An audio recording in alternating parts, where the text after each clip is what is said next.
नाज़रीन इकराम, सत्तर सिंध से हमारे एक भाई ने मैसेज किया है, हकीम साहब हमारे घर से बीमारी निकलती ही नहीं है। एक बंदा सही होता है, दूसरा बीमार हो जाता है, वो ठीक होता है, फिर तीसरा बीमार हो जाता है। यहाँ तक कि तकलीफ़, टेंशन हर वक्त घर में रहती है। तो ये क्या हो सकता है, जबकि हमारा घर जो है वो हंसता बसता था, किसी किस्म की कोई हमें परेशानी नहीं थी, लेकिन अब हमारे लिए वही घर एक बहुत बड़ा मुसीबत ज़दा घर बन गया है कि हम परेशान हैं, इसका कोई हल बताएं। नाज़रीन किराम, दुनिया के तमाम मज़ाहिब में एक बात मुश्तरक है, वो है इंसानियत की खिदमत। मुझे कुछ खबर नहीं थी, तेरा दर्द क्या है या रब, तेरे आशिकों से सीखा, तेरे संग दर पे मरना। तिरमिज़ी में एक हदीस है, हदीस नंबर 2059, अन अबी सईद खुदरी रज़ियल्लाहु तआला अन्हु क़ाल कान रसूलुल्लाह सल्लल्लाहु अलैहि वसल्लम यतअव्वदु मिनल जान्नि व ऐनल इंसानि हत्ता नज़लत तिल मुअव्वज़तानि फलम्मा नज़लत अख़ज़ बिहिमा व तरक मा सिवाहुमा। तर्जमा, हज़रत अबू सईद खुदरी रज़ियल्लाहु तआला अन्हु से रिवायत है कि आप सल्लल्लाहु अलैहि वसल्लम जिन्नात और इंसान की नज़र बद से पनाह तलब किया करते थे।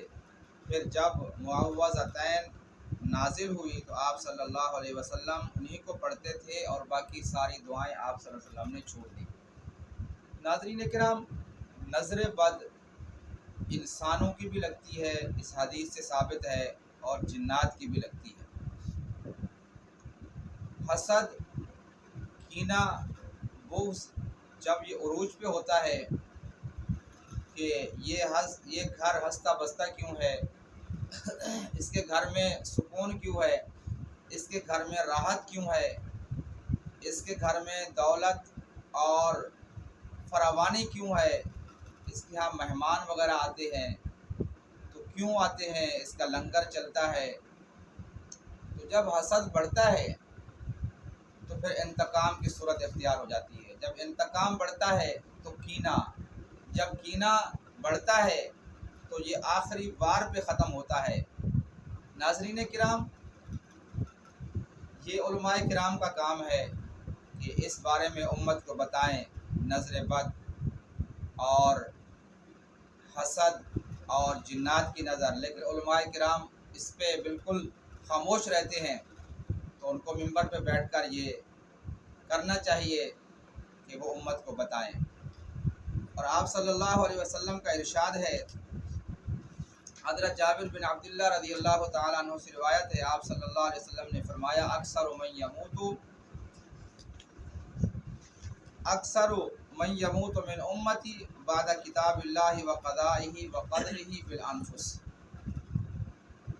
आप सल्लल्लाहु अलैहि वसल्लम ने इरशाद फरमाया कि मेरी उम्मत की अक्सर अमवात जो है वो नज़र बद की वजह से होती है। तो नाज़रीन किराम, अब इससे बचना कैसे है? बचने का हल ये है कि मुकम्मल तौर पे घर को दीनी माहौल मुहैया किया जाए और तक़वा इख्तियार किया जाए। तक़वा एक परहेज़ है। जैसे इंसान बीमार होता है तो वो ख़ुद परहेज़ करना शुरू कर देता है तो वो बीमारी से निकल जाता है, या फिर हल्का फुल्का मेडिकल से अपना वो इलाज कर लेता है। लेकिन जब मर्ज़ बढ़ता है तो फिर वो उसको डॉक्टर के यहाँ जाना पड़ता है। नाज़रीन किराम, परहेज़ जो है वो तक़वा है। कुरान पाक में अल्लाह ताला इरशाद फरमाता है, वमन यत्तक़िल्लाह यजअल लहू मिन अम्रिही युसरा। तुम तक़वे के साथ रहो, अल्लाह ताला तुम्हारे सारे कामों को आसान कर देंगे। लेकिन अगर फिर भी फ़ायदा नहीं होता तो मेरे भाई, अरबी का एक माकूला है, لکل فن رجال کہ ہر خاص کام کے لیے ایک خاص مرد ہوتا ہے، ایک انسان ہوتا ہے جو اس کا کام سیکھتا ہے، وہ کرتا ہے۔ تو یا پھر کسی اچھے معالج کو، روحانی معالج کو آپ دکھائیں تاکہ یہ آپ کے گھر سے یہ مرض اور ہر طرح کی ٹینشن جو ہے یہ دور ہو جائے۔ اللہ تعالیٰ آپ کا میرا حامی و ناصر ہو۔ اس کو کہتے ہیں بیت المرض، کہ ہر وقت گھر کے اندر مرض رہتا ہے، کوئی نہ کوئی ٹینشن رہتی ہے، کیونکہ جس گھر کے اندر ہر وقت مرض ہوگا، ہر وقت تکلیف ہوگی، تو اس کا سکون برباد ہو جاتا ہے۔ اور حسد جو ہے یا کینہ ہے یا نظر بد ہے، اس کا بہت زیادہ اثر ہوتا ہے ان چیزوں کے اوپر، کہ حسد کرنے والا ایک نظر حسد سے دیکھتا ہے کہ اس کا گھر خوشحال کیوں ہے، بس اس کی نظر ہٹتی نہیں ہے، تباہی آنا شروع ہو جاتی ہے۔ اللہ تعالیٰ آپ کا میرا حامی و ناصر ہو، آمین ثم آمین۔